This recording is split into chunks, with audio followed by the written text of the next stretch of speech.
ready? Got open man. DJ Moore. End zone. Touchdown. Touchdown Bears. I am Jeff Joniak. Blitz is on. Down he goes. Oscar. What was it like playing for Coach Ditka? I don't want to answer any questions like that. Pressure coming. He's in big trouble. Down he goes. Montez Sweat.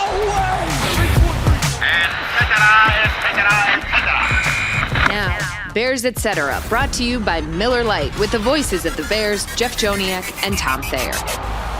Well, within the next 60 days, your 2025 Chicago Bears will look a whole lot different than the 2024 version. Free agency about to begin. We just got through the combine, the draft in 51 days from this year taping. Tom Thayer, I can't be more excited. This is episode 134 of the Bears Etc. podcast, and it's brought to you by Miller Lite. Coming up, we visit with Greg Cosell, our friend from NFL Films, as he analyzes the Bears' new coaching staff and how it pertains to the NFL draft from our visit last week at the scouting combine. How about that? Less than 60 days, Tommy, a whole new face. You know, it's amazing about the NFL and our life in the NFL because at the conclusion of every season, if you're not going to the playoffs, it's such a disappointment. It's such a downer that it almost takes you a couple weeks to get over. But you really don't have a couple of weeks because you have to start getting ready for next year. And whether it's free agency contracts, the combine, coaching staff hires, there's always something that occupies your next day of attention. And, you know, we're not necessarily at the peak of it, but it's on the rise every single day leading up to the next new football year. All right, free agency next week opens up. You can begin discussing some of those things early next week. Officially starts on March 12th. I figure the Bears will make a splash or two, Tommy, at a minimum. Don't know what, don't know how, but I think they're going to make a little splash. Now, number three, after Washington's trade, they got now third most cap space. So they can, you know, whether it's extensions, deals, trades, or free agent investments, it's gonna be interesting what they do. Just imagine if you were privy to every one of the underground conversations across the board in the NFL. Because, yeah, there's a starting date to free agency, but that doesn't necessarily mean that's when the conversations start across the board. Deals can't be made, but you have players out there that make it known that they want to be traded. There's players out there that want to have a new contract. There's guys out there that are getting franchised that necessarily don't want to get franchised. So there's probably 10 different ways that you could go with these off-season personnel conversations. Yeah, and some new starters will be on this football team. I'm assuming very much so on the line of scrimmage on both sides of the ball. We may have some new faces. I think that's a guarantee. We'll get into some of that. I want your perspective because you and I were talking, texting, watching the NFL Combine. I was there, came home on Sunday and watched the rest of it there, and I wanted your intake on the offensive line because it's an impressive offensive line class. Some say, you know, at the top of it, you know, you got to strike early, but then throughout the draft, you're going to find guys through all 7 rounds if you so desire. And some of those guys will become starters in the National Football League one day. Maybe not immediate starters, but just before I get your thoughts, I just ran through quickly some of the primary NFL draft analysts and where they had the Bears picking at number 10. So Calvin Banks Jr. was the number one guy most of the time. The Texas offensive tackle, could play left guard. Bucky Brooks, Daniel Jeremiah, NFL draft scout had him there. Will Campbell is the other one. He was a couple of times picked there. NFL.com. Lance Zierlein went with the redshirt junior out of Ohio State, coming off a knee, Josh Simmons, and then having the Bears trade up from 39 with Philadelphia to take North Dakota State's Gray Zabel. And then you had Mel Kiper also with Josh Simmons. And then Dane Brugler, who we had on last week on the podcast, he went with Tyler Booker of Alabama. Saw that on a couple. Ryan Wilson, CBS Sports, Will Campbell. Well, what's Tom Thayer say about all this? Listen, every one of those guys are legitimate candidates, and they put on a really nice display of what they're capable of being in the future in the NFL. They're all qualified to be at the combine and, you know, made their statements. And there's something I like about each and every one of these guys. And then there's a couple of guys that surprised me that kind of ran better than I thought they would, or, you know, they just put on a display of their athleticism that I didn't know they had it in them. To me, the only thing that I would like to do is I want to draft guys that are playing the position that they've been playing. I don't want a project. I don't want a guy that you're going to go and say, oh, I think he can play tackle, but I know he can play guard. If you want to tackle, then get a tackle. If you want a guard, then get a guard. And so I think there's guys out there that I watched this week that are built for the positions that I would bring him in here for. And so that's, would you be okay? The way I looked at, Would you be okay with, because there's a lot of conversation about any of these guys kicking inside for year 1 or 2 and then eventually being a long-term tackle? Yes or no? Yeah, I would. But if I have the assets, if I have the draft positioning to get an offensive tackle that's going to be a tackle for the next 10 years, then so be it. But I would be more interested if there's a guy that played tackle in college that could come in and be an immediate starter at guard, and then that's the position he's going to be at for a long time. And forgive me because I really don't know how to say his name, but he's an offensive lineman out of Arizona. Joniak. Sabanaya. So here's a guy that played offensive tackle, but to me, he could be a day one starting offensive guard. You look at his athleticism, you look at his size, you look at his strength, durability. That's the type of prototype offensive lineman that you need on the inside to take care of some of these bigger defensive tackles that take up a lot of space, that know how to work with an offensive tackle because they have offensive tackle in their background. So there are guys, what is it, Eli Cook from Kentucky? Yeah. He's another guy that reminds me of a guy that could come in here and be an immediate contributor at center. He's a good athlete. He's got good feet. He's got good athleticism. And I think he attacked the combine with every way, shape, and form that you want to see the attitude when you do come to the combine. Yeah, another guy in that vein as well, Jared Wilson from Georgia, the offensive center. By the way, Sabanaya did play 3 positions, so he's got that person. And I was very intrigued by Emory Jones out of LSU, also with Sabanaya, just the way he moved and his mentality. But, the guy that's, in my opinion, stole the show just with his emphatic hustle in the 40, his loud hustle through the 40. Armand Membo of Missouri. He may have made himself a ton of money at the combine. Watching some tape, he's a finisher. He's nasty. He drives guys into the dirt. He seems like the prototypical nasty offensive lineman that, we could eventually become a leader somewhere. At the 40, Jeff, we talked a little bit about it behind the scenes, that I'm more interested in the 10 and 20 than I am the 40. But Membo, he did a really nice job running the 40. He, that's the one thing about the 40 when you're running at the combine. You see an explosiveness out of your stance, but then you see, can you continue that process through the 40 yards? And then when you have a good body lean, you know how to structure your body to become the fastest possible athlete you can be. It shows you that not only have they been working on it, but they have the invested muscle structure to get the 40 job done that impresses people that maybe we haven't seen him before. Thank you to our partners, CDW and Lenovo, who make amazing happen. Learn more at cdw.com/Lenovo. And our aches, pains, or injuries keeping you on the sidelines? Certainly not at Tom Thayer, just recovering from knee replacement surgery. He's up and about and ready to roll. Athletico's movement experts are here to help you turn your setbacks into comebacks and create a personalized game plan for your recovery. With no prescription or referral needed, Athletico Physical Therapy is where your comeback story begins. Athletico, proud to be the official physical therapy partner of the Chicago Bears. I could use some help. My right hip hip's really bugging me, Tom. Well, Got to get that taken care of. There's a guy waiting for you to give him a call. I know. So go do it. What's one thing funny about the combine real quick, Jeff? is so when I went to the combine, I went to all the combines with Chris Hinton. He was an offensive lineman out of Northwestern and went on to be a first-round draft choice.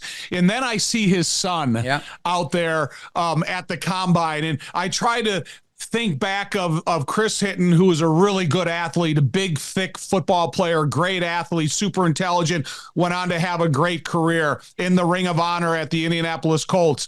And then you see his kids, and then you think of John Alt, and then you think of Joe Alt. So as long as we've been around, I don't know if it shows that we're getting older, but it's kind of neat to see some of these kids that come through the line of aspirations to be an NFL player that their mothers and fathers are such big influences on them. Yeah, there's a bunch of them. Glad you mentioned the mothers, because a lot of them may be the best athletes in the family, and we've seen that many times about it. Mason Taylor's one of them, obviously, the tight end from LSU, the son of a Hall of Famer, and the uncle, also a Hall of Famer, in Zach Thomas. So there's a bunch of them. There's a bunch of guys.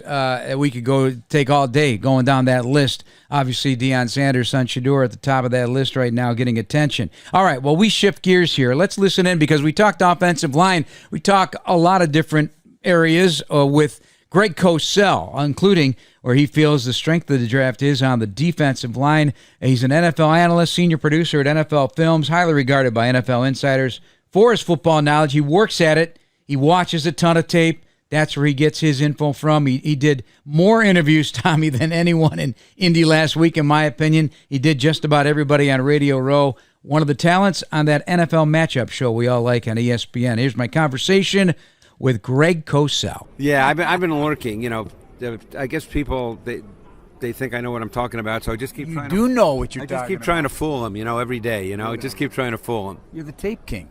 Well, that's where the knowledge is. Knowledge is power. That's why. Well, you know, it's so funny you say that, because the thing I love when people say to me, and again, nobody's right on everything, so I'm not one of those guys that thinks, hey, I'm right and, you know, other people are wrong. In fact, I try to learn. The fun for me at the Combine is talking to coaches, and because I keep trying to learn more and more. But the thing I love is when I do, you know, a show and a guy says, that's an interesting take, and I'm like, I don't want to be a jerk, but it's like, you know what, no offense to you, but I don't do takes. No. I watch the film. I don't do takes. Like, I'm not making up an opinion here. I don't do takes. Yeah. It's a smidge humiliating. Right. Because tape, first of all, not everybody knows how to watch it. Right. You got to learn how to watch it. Funny you say that, because we got the coaching tape in 1992 at NFL Films. And I didn't play football because I went to high school in Queens in New York. My high school did not have a football team. And I was in high school in 71 to 74. So, and in the 60s, and you may remember this, maybe you don't, but in the 60s through the early 70s, the two biggest sports in America were baseball and boxing. Football had not yet reached its zenith, you know, in the minds of the public. So my high school didn't have a football team, so I played baseball and basketball. So when I started getting the coaching tape in 92, it took me 5-6 years, and I was, you know, sitting with Ron Jaworski, with coaches who would come into NFL Films. You got to learn how to do that. It's totally different. It's not like watching a game on television. And to this day, I always feel like I'm learning every time I put tape on, that there's things I know, but so much I don't know. And I wish, you know, every time I watch tape, I wish I had the bat phone direct to a coach so I could just pick it up and say, hey, what was your thought process? Why did you think this? Why did you do this? Why did you go with this approach? You know, and the great thing about the Combine for me is I can have some of those kinds of conversations with coaches. Because that's the secret sauce. Yeah, and because I didn't play and it was never taught in terms of, hey, just go hit someone in the mouth or whatever it may be, to me it's an academic and intellectual exercise, which is the way coaches think about it. You know that. You've been doing this a long time. Yeah. And that's, I mean, you have a new coach, Ben Johnson. I guarantee if you sat down with him and he started talking to you about his offense and how he structures his passing game concepts, it's academic. It's not just, hey, let's run around and get open. Yeah, that's not the way they coach it.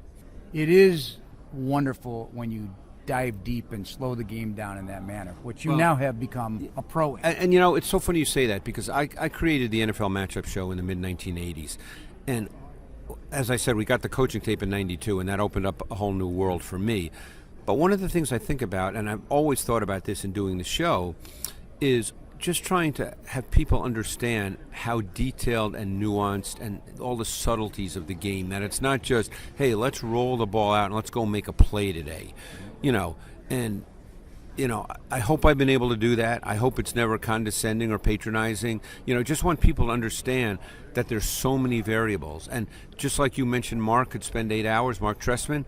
I've been fortunate to be at, you know, some clinics over the years. They could do 8 hours, just, you know, all they do is talk about one zone run, and it's 8 hours. You know, stunning. I don't think the average person could ever digest that. It's not. Because you know what fascinates me about all that is then how you teach it to your players. Because you and I both know that every coach in the league can go up, whether it's the iPad, the blackboard, do it, and draw great stuff. But I always think, how do you get that all across to the players? How do they take it all in? Because they have to execute it. I mean, I know I've talked to defensive coordinators who say, well, we have 10 versions of cover 3. We have 10 versions of cover 4. We have, and I think to myself, that's amazing. But the players have to be able to execute all that because, on the back end, if a guy makes a mistake, it's a 60-yard touchdown. So it's great that they can do all that. But I think, God, how do they teach Some guys all that? can't take it from the tape to the field. Yeah, I know. But they could ace it. Right. And flunk it. I know. In the same breath. And that's very true. Yeah. But that's why I just think about how is it taught so that players sort of intuitively get it. Because as you know, you can't be thinking about it when you're playing. It has to be an intuitive reaction. So you mentioned Ben Johnson. You watch plenty of tape of the Lions over the years. I know he's tailoring this to what he has. It'll be the Bears offense, not going to be the Lions offense, but some hints on what, especially I want to start with the running game. Because I think he did both gap and zone schemes there, and you got to run between the tackles in the NFL if you want to be a physical team. Yeah, and obviously he had two backs that, Gibbs is as dynamic and explosive, Jahmyr Gibbs, that is, as any back in the league, and Montgomery is a little more of the inside grinder, so you can have a very multiple run game. But I think he clearly understands the importance of running the football, that you have to be able to do that at some level. That's a relative term that's open for debate and discussion depending on your team and the rest of your team, how games play out. But, I mean, you have to have some kind of viable run game. I don't know their back situation now. Is Swift a free agent? No. Oh, so he'll probably be back. Swift and Roshan Johnson as of right now. Yeah. Right. I would think they might look to get a back, and this is a good draft for backs. You could probably get a back who could be a viable player in the 3rd or 4th round in this draft. My guess is, again, I haven't studied. I'm in draft mode, not in free agent mode, so I don't know who the free agent runners are. But I would think they would want another back. But to the larger point, you have to have a viable run game. His creativity is being discussed significantly, but that's the fun stuff. Like, what's the nuts and bolts of Ben Johnson? I'm glad you asked me that because that's the more important question. And I think what he does exceptionally well, you could argue as well as any offensive coordinator, now he's a head coach, but it'll be his offense, what he does as well as anyone in the league, and I think this is so great, is he creates tremendous spacing with his route concepts. Because think of it this way. If you're playing against man, you still want to create spacing, but man is obviously, hey, the defense matches up, you're going to pick out a guy you want to throw it to based on the route concepts, and you throw it to him. But again, zone, here's what the defense is trying to do in zone is they're trying to compress space. Your routes, you're trying to expand space. And the reason you're trying to expand space is so it's defined for the quarterback. Because you don't want the quarterback dropping back and looking at route concepts versus zone and feel like, oh, there's 6 guys all kind of in one place. I'm not getting any definition of anything. What I think Ben Johnson is so good at creating space with his route concepts so it's visually defined for the quarterback. And I think he's a master at that. Look, take a look at Amon-Ra St. Brown. He's a really good player, but no one would say he's Justin Jefferson or Jamar Chase. But he's really good because he's so good, from a savvy and standpoint, a mental standpoint, understanding how to work through all that Ben Johnson stuff. So that's what Ben Johnson is so good at, and that really helps a quarterback. Will that elevate Caleb Williams? That's the hope. I will say this, and this is no knock on Caleb, although I think it's an area in which he clearly needs to improve. By the way, he throws a beautiful ball. I mean, he's and you can hear it. It whistles. He's as pretty a thrower as there is, and it's easy. But teams do studies. I'm one guy, so I can't do these studies, but I've spoken to GMs who've done these studies over the years. Quarterbacks that get sacked a lot in college tend to get sacked a lot in the NFL. That needs to be worked on because he was sacked 82 times in 2 years at USC, and then we saw what happened last year. And it's easy to say the O-line's bad. That's always the easy answer when a quarterback gets sacked a lot. But Tom Brady, who knows more about quarterback than I do, clearly, has said so many times on his telecast that 95 or more % of sacks are on the quarterback. That's a high number. That's what he thinks. And Sean Payton believes the same thing. I've heard him say that too. So the point is now that he's going to be in a really well-structured pass game where things are going to be well-defined, we're going to see pretty quickly, how Caleb handles that. Because if he ends up still holding the ball and getting sacked a lot, then that's eventually going to be on him. Yeah. And I hope he makes it because I love watching that kid throw a football. I mean, he's just, because I'm a quarterback guy, as you know, and I just love watching this kid throw a ball. Every blade of grass is available at Caleb Williams. So the last possible heartbeat. Let's flip it over to defense and your study of Dennis Allen over the years defensively, because this is, the heartbeat of that team, in my opinion, was the beginning of the season, and I always tempered it by saying until further notice, was the secondary. Because they brought the juice, they brought the thunder, they brought the vibe, and at the end of the season, it was still the secondary, and that's where things stood because the pass rush wasn't quite ready yet. Yeah. What do you think he can do to pump all that up? I would guess, I'm not in the building, and you would know this better than I would guess that Dennis is making it pretty clear the kinds of players he wants. And you can't always do that in 1 year, but Dennis is a phenomenal. I'll answer it this way. When I talk to offensive coordinators in the league, one of the questions I always ask, because I'm fascinated by their responses, is who are the toughest guys to play against, particularly on third down? Dennis Allen's name always comes up. He's really good with pressure concepts, particularly zone pressure concepts, but he does ask his corners to play a lot of man. And I think that's probably where he might feel that they need an upgrade. I think Johnson's obviously a good player. I really like Tyreek Stevenson, but he can play press man. That's his game. He's the most physical player in the secondary. Yeah. He is. So he's a tackler. So if he can truly mature, and again, I'm not in the building, I can't speak to that, but he's got the traits to be able to do it. He's big, he's physical, he has a swagger to him. This is where I'm driving at, too, because Brisker and Gordon, who I think is in line for an extension, I use the term deployable, and Matty Eberflus did deploy those individuals, and I'm talking about blitzing from different areas. Right. They're both very physical. They were always around the football. Is Dennis Allen a guy who deploys individual players based on their skill sets? Yes, in my view, he does. I mean, just think about how great a player someone like Demario Davis has been in New Orleans for years. The D-line is interesting. I mean, they've got those young D tackles. I think Dexter's, to me, a pretty good player. And the other kid who, was in that same draft, who I kind of liked coming out, he doesn't play as much as Dexter as Pickens. And, you'd probably say he's got to take the next step, too. But they're two young guys who I think have traits to be good players. Dexter obviously, has played more, and he has moments where you go, God, this guy can be a really good player. In terms of the draft, I know you just mentioned to me off the air that, hey, defensive players take a while for you to get to and all, but that's the strength of the draft. Anybody catching your eye on the initial tape that might fit a Dennis Allen type defense? It's a really good D-tackle draft, but they come in all shapes and sizes. So now I don't know what he's looking for. Obviously he had someone in New Orleans like Brian Bresee, who was a really good player, about like 200, 295, like a big dude. So, there's going to be people like that in this draft. I haven't gotten to all of them yet. So, I've done a number of the main guys, but they're not going to, I don't know. I don't know what they're playing. Like, where do they draft?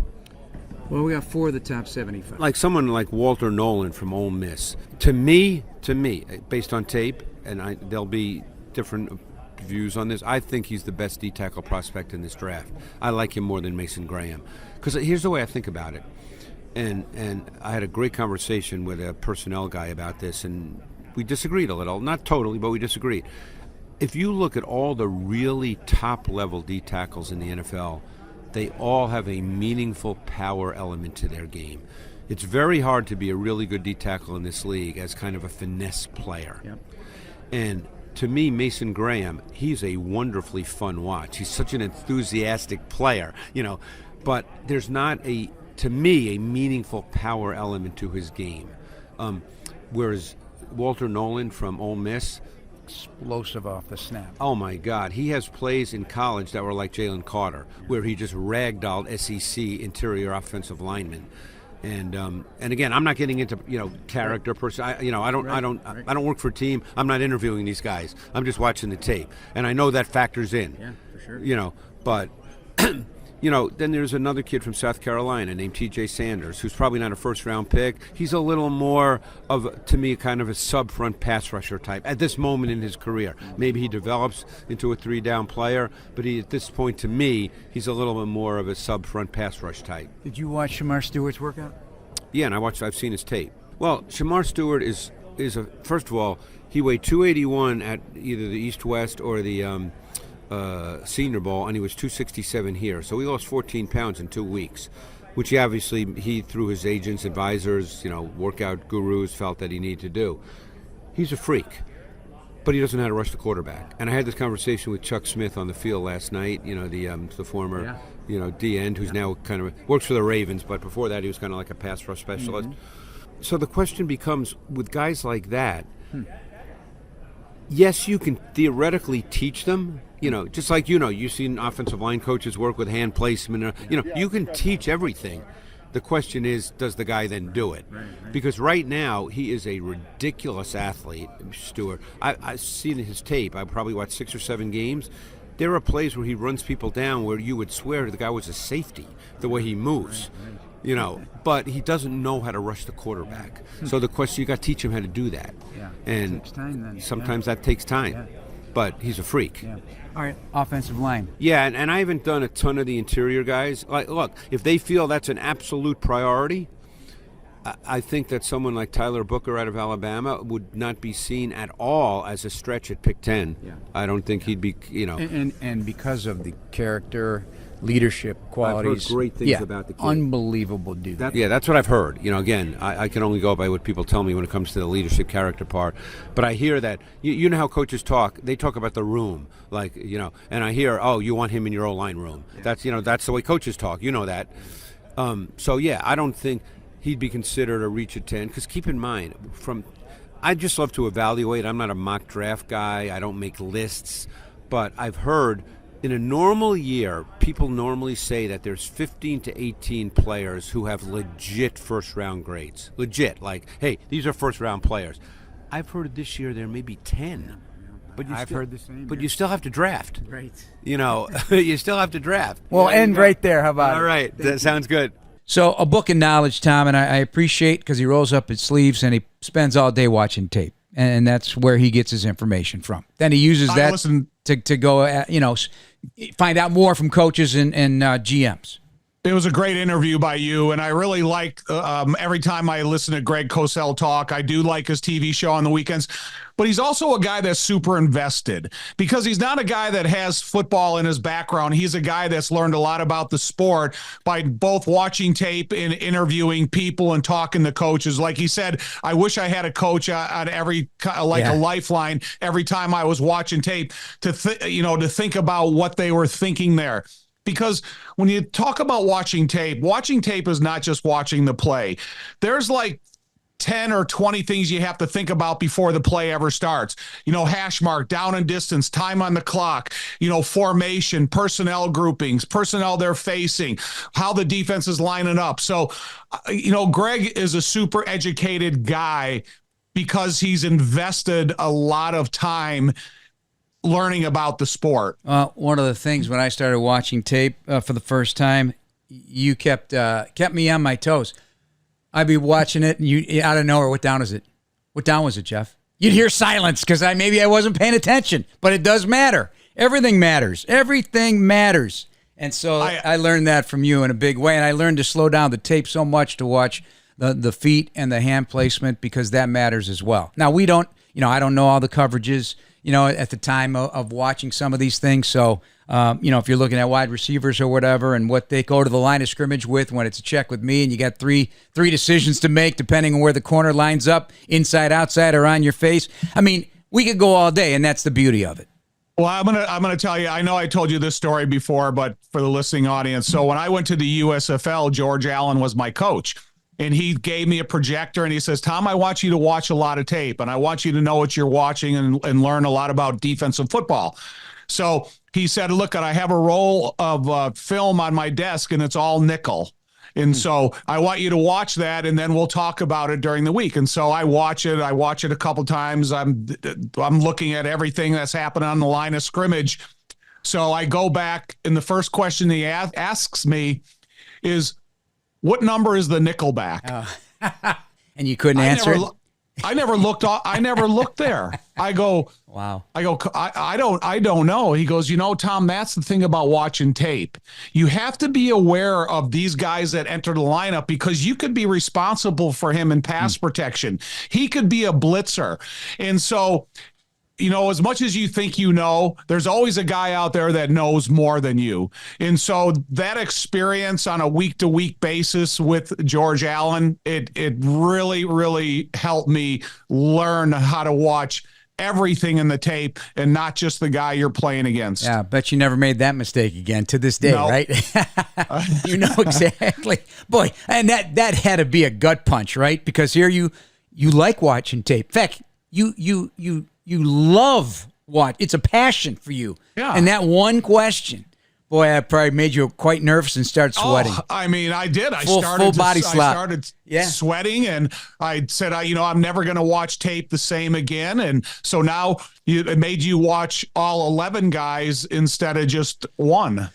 What did you think about his comments on Ben Johnson and what he might be looking for, and then Dennis Allen on defense? I like the fact that Ben Johnson is an educated football coach, and he understands how to create space for his receivers. He knows that he's going to try to put the quarterback in the best and most confident position that he can be in to get the ball out of his hands. And I know you guys had the discussion about sacks over the last couple of years, and I think Ben Johnson can cure that.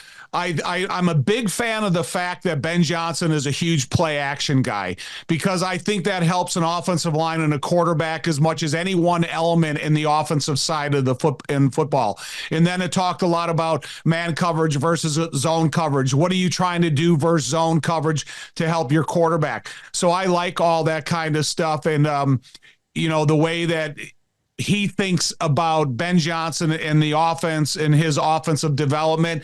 And listen, Dennis Allen's been around a long time. There's a lot of people that know what his reputation is and what he likes to get out of his defensive personnel. He brought up the linebacker that's been coached by Dennis Allen for a long time and how well he's done throughout his career. And he knew about the young defensive tackles that the Bears have, Zach Pickens and Javon Dexter Sr., which impressed me. Well, no notes either. He just talks. We're just talking. I mean, that interview went on for 35 minutes. I had to edit some out for time purposes, but boy, he's a book of knowledge, man. He is. He's on it. It's a great interview. It's a great interview, and I saw him in the background a lot of the drills at the combine, and you see, why does he know things so clearly when you watch him on his TV show on Saturdays and Sundays? It's because he puts in time and effort. He also, on one of his other interviews around the league, he called Georgia's edge, Michael Williams, the most intriguing of all the edge players. I think Shamar Stewart got everybody's attention because of the physical stuff, but he flat out, in his comments said, he doesn't have a lot of sacks. He's not at that point where you could say this guy's a pass rusher. He's a freak athlete trying to become one, and we've seen many of those guys in the NFL. Now, you get him in the right system, the right coach, and you grow him, yeah, I mean, you're looking at something special potentially, but there's so many variables. Landon Jackson is another one, a first-round pick, probably somewhere.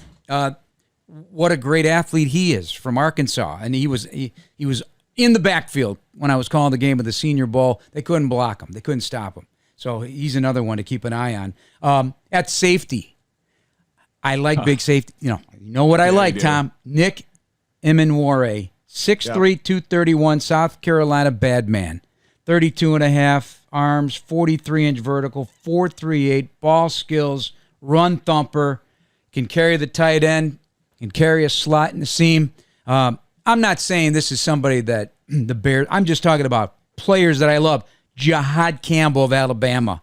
Watching him run his drills, so effortless, Tom, would you agree? Right. Only 21. He's one of my favorite guys in the draft. Yeah. Only 21. And then I got to throw some love. You might throw shade. I'm going to throw love at my Iowa State guys. The two receivers are outstanding, Jaden Higgins and Jalen Noel. And Darian Porter, the corner, ran a 4.3, long. He looks like a man. Like he doesn't look. He looks like a grown man, but he only played 7 games at cornerback. They moved him from wide receiver. This guy's getting a lot of attention. He had the second highest overall athletic score among all corners when they put all that together. Again, this is the Olympics, the underwear Olympics, as they like to say. But how fearful would you be, I guess, is a way to approach it if somebody only played corner for 7 college games coming into the league as a corner, as a former wide receiver? It wouldn't scare me at all because I take in consideration the program they came from. Well, you go back and whether it's David Montgomery or Brock Purdy, when these guys come out of Iowa State, they're well-coached athletes. They're well-coached in the position that they're going to play and they're going to invest in the rest of their time in the NFL. So sometimes talents like that don't get recognized till the end, until you have a need for them, or you're in a situation where we don't have a better candidate at that position. So we have to take a guy to see if he can, help us out. And I think says a lot about great teammates, is you can have a guy that says, oh, I'm selfish, I only want to play receiver and I'm not willing to make a change that is that difficult. And then you have a guy that makes a change and he performs at a level that he's either going to get a more widely recognized by scouts, or he's going to be talented enough to come in and play, to me, what I always think is the second most difficult position in football. This podcast is brought to you by the official beer partner of your Chicago Bears. Tastes like Miller Time Chicago. Go to MillerLite.com/BearsPod to find delivery options near you. Celebrate responsibly. Miller Brewing Company, Milwaukee, Wisconsin. 96 calories and 3.2 carbs per 12 ounces. Let's talk more about the defensive players. So Jalen Walker at Georgia certainly got everybody's attention, should be a top 10 pick. From a speed edge, just pure speed off the edge, how do you top James Pierce out of Tennessee with his amazing 40 time? Now, I don't know what that means. Another one I'm very interested in, Tom, is Donovan Ezeraku from Boston College. And then defensive tackle Derek Harmon of Oregon. Kenneth Grant didn't perform. He had something going on. I wanted to see him a lot because he's a big body and a guy that can flex across the defensive line. But 14 defensive tackles in the top 75, according to most experts. That's the average. So if the Bears are interested with having the 10th pick and the 39th pick, you might be able to get somebody on both sides of the ball. Yeah, on the line of scrimmage. it's I think when those types of players are available, then you definitely have to take a look at them. And, Cosell, when he talked about Graham and Grant from Michigan, and he was talking about the player from Ole Miss being him having a higher opinion of the Ole Miss player than he did of Graham from Michigan. That was interesting to me, because when you look at some of the guys that didn't perform in the combine, I think when it comes right down to it, they may have a higher grade than some of these guys that you saw at the combine, and some of the guys that stood in the background that you never saw. Yeah, I mean, have you popped down Walter Nolan? I know we talked about it last week on Bears Weekly. The get-off. Listen, you get a comp to Aaron Donald, I'm going to pay attention, because I always feel Aaron Donald was one of the most players that I was ever the most wrong on my evaluation of how he would be as a pro. But, and that's the emphasis right there, as a pro, because, he had the body. You got to work at it. I mean, he worked at it endlessly. Aaron Donald. Right. I mean, you got to bring your lunch bucket to outwork Aaron Donald. He set the tone. You think of guys from my era like Keith Millard, or you think of J.J. Watt, or you think of Aaron Donald, and you think of the effort that these guys put into being great on the field, and then how they take their talent and make it work on the field.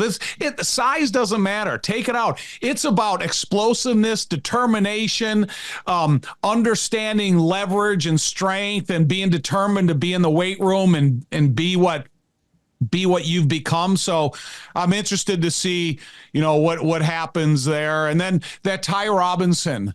Excellent 40. Nebraska. His dad is 7 foot and his mom is over 6 foot. Did not know that. Yes. And, and he's got a brother that's 6'7". He's got a younger brother that's 6'5". You just think of what he put on display. Had a 40+ inch vertical jump, and he's going to be an interesting candidate too when it's all said and done, because he's a body big enough to play the run, but he's got elusiveness to be a pass rusher. It's a literal buffet of options on both sides of the ball. I mean, we haven't even talked running backs. I know, how you feel about running backs. You can get them anywhere. And that's not a criticism. It's true, though. Listen, there's plenty of proof. I always go about talking about Terrell Davis, a Hall of Famer, as a 6th-round pick out of for the Denver Broncos. But Bashal Tutin, running back out of Virginia Tech, he's got the speed and explosion. 5'9", 206, 4'3", 240, 40-inch vertical jump, 4th in the broad jump for his position. Jedi Barron, impressive guy, visiting with him at the Combine. Texas cornerback, very well-spoken, very head screwed on right, so to speak. Could be an outstanding nickel in the league. I went to go watch the tight end workouts. What'd you think of the tight ends? Because there's a variety of different selections, and including another Domer, Mitchell Evans. Mitchell Evans looked good. He looked good. Looked effortless on the drills. And I was intrigued by Harold Fannin Jr. of Bowling Green. I know he put up great numbers last season in terms of catches and yards. That's a versatile piece. I mean, there's a lot of tight ends. I know Jim Lachey really well. His son is a tight end out of Iowa. He didn't work out at the Combine. Obviously, Tyler Warren is going to be the guy that everybody's going to look at and try to be, is going to be a high pick. He's a really good player. There's a lot of positive things said about Mason Taylor, the son of Jason Taylor, who, really looked good in the drills. And then you got to kind of figure out, do you want an inline blocker that's 250 or above, or do you want an athlete tight end that's 240 and below? Because there's a definite dividing line between the two, and there's some guys at both ends of the spectrum here at the Combine. And there's some guys that have the reputation of being some of the best blockers in tight end in college football. And then you have the other guys that you can probably spread out and move around a little bit and try to get more out of the exterior tight end game than the inline game. Yeah, Jackson Hawes at Georgia Tech fits that blocking bill. He said, I love nothing more than putting my helmet right underneath the chin of a defensive lineman. So, hey, Bears fans, Steinhoffels is a proud partner of the Chicago Bears and now open in Orland Park. Steinhoffels is Chicagoland's furniture and mattress leader with the largest selection to fit every style and budget, and is 100% employee-owned. Shop in-store and online at steinhoffels.com. Let's look at some other things going on. I got to give tip of the cap. Jimmy Johnson has dedicated his life to football, and at 81, Tom, a fixture on Fox, announcing his retirement this week from Fox NFL Sunday. Excellent coach, obviously, Super Bowl winner, national champion in Miami, big personality. Now he can finally just rest easy down there in the Keys with his fishing boat, because that's what he loves to do. But I got to give a tip of the cap to those who have invested their entire career and life at great sacrifice, I might add. Right. It's a very selfish pursuit to be in this sport, whether you're behind the scenes or out in front as a player, coach, broadcaster, scout, or general manager. It's the way it is. It's the way it's got to be if you want to be great at what you do, and Jimmy Johnson was. Yeah, he was. He was definitely invested in every role that he took in the NFL, from head coach to his role in TV. He's always been prepared. He understood the talent that he was talking about, the subject matter. He's super successful. His coaching tree that he left behind is a major influence in college and NFL football. And he's always had that attitude that you better come to work ready to work, or else you're not going to be around very long. And so I admire what Jimmy Johnson has been able to do. And you always admire a guy that can get out of the business and have a little bit of that freedom that he's worked so hard to have. And like you said, I'm sure he'll be spending a lot more hours on that fishing boat that he's always talked about. He's a football lifer, though. He'll have that thing tuned in on the TV for sure. he'll have thoughts, no doubt about it. We're brought to you by PNC, official bank of the Bears. And before we go, as of this taping here on Tuesday, March the 4th, I can't believe it's already the first week of March, but it's a 3-4 day, and that conjures memories of the greatest running back of all time, Walter Payton. So there's a lot of stuff on X about Walter. Jared Payton putting some things out there, wants to make it a national holiday, and a feeling of good love. And you're right, because we talk, and you were friends with Walter Payton and played for him. I say that, played for him, because you blocked for him and with him, and what a great guy.